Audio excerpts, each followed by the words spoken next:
সামান্য কিছু টাকার জন্য এতটা নিচে নামতে পারে সকালে যা দিয়ে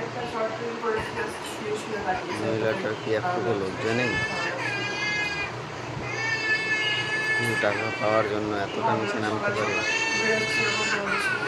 নিজের উলঙ্গ লোক দেখাচ্ছে। যেমন আমি না আসছি তেমন আছি না আছি তোমাদের তো জানানো দরকার, তোমরা সবসময় খোঁজ খবর নিচ্ছ কি ব্যাপার তার জন্য তোমাদেরকে বলাটা অবশ্যই দরকার। তোমরা আমার লজ্জা নেই, ছি ছি ছি, এরকম কেউ ভিডিও বানায়? কারণ তোমরা আমার ফ্যামিলি মেম্বার, তোমাদেরকে না জানালে কি করে হবে?